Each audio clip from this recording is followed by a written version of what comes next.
Hi everyone, this is Nico Marcigan, and for today's persuasive speech, I'm gonna talk about mental health.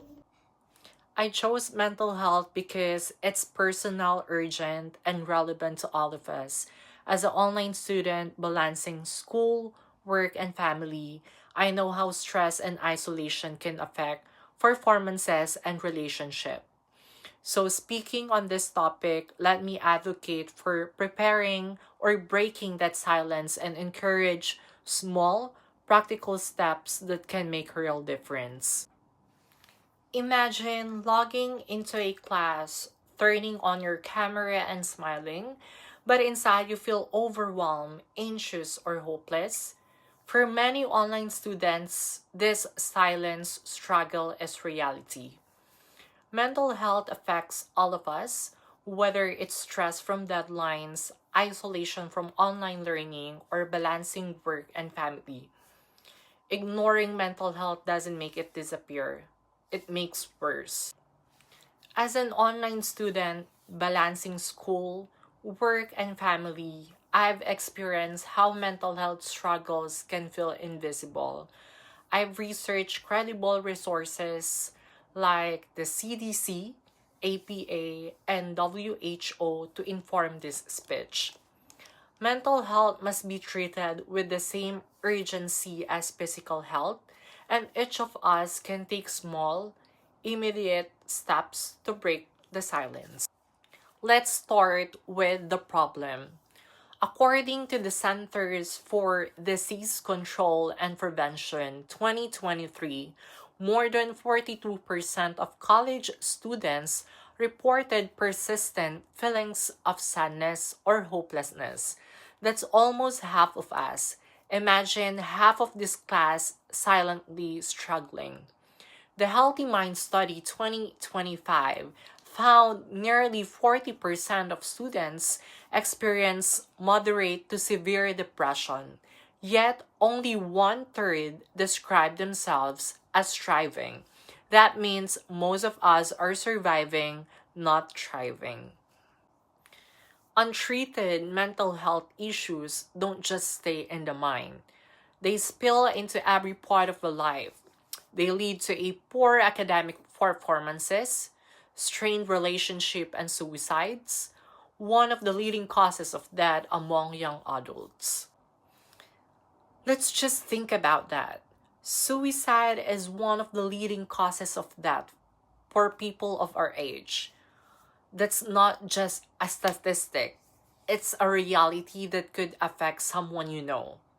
So if the problem is so urgent, why hasn't been solved? So what is the causes or barriers? The answer lies in the barriers. Number one is stigma. The American Psychological Association 2023 reports that many students avoid seeking help because they fear being judged. We still live in a culture where asking for help is seen as weakness. But isn't it more courageous to admit you need support than to suffer in silence? Number two is an access. Campus counseling centers are often overwhelmed, leaving students with long wait times. Online students may not even know where to turn. Imagine finally finding the courage to ask for help, only to be told to wait weeks for an appointment. These barriers don't just block solutions, they reinforce silence. These barriers are real, but they are not impossible to overcome. So, what can we do? Number one is we need to normalize conversations about mental health in classrooms and communities, even in online spaces. Talking openly reduces stigma. Imagine if every professor included a mental health resource in their syllabus. That's a small tip could save lives. Second is we can promote accessible coping strategies like journaling, mindfulness apps, and peer support groups. These are small but powerful tools. Even in 10 minutes of mindfulness can reduce stress and improve focus.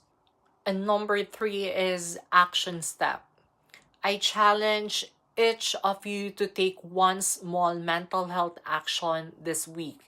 Attend virtual wellness event, try a mindfulness app for 10 minutes, or check in on a friend with a small "How are you doing?"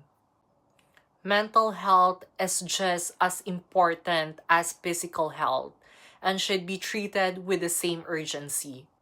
Imagine the ripple effect.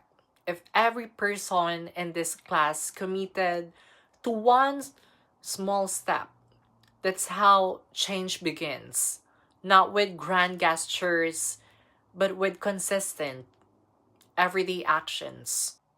So, for the conclusion for this speech, mental health must be treated with the same urgency as physical health, and silence is no longer an option. We saw the harms of untreated mental health, the barriers that prevent solutions, and the steps that we can take to change in this culture. So remember, the greatest wealth is mental health. If each of us takes one step forward, prioritizing it, we create a culture of care and resilience that begins right here, even in an online classroom. So I leave you with this. Will you be part of the silence or part of the solution?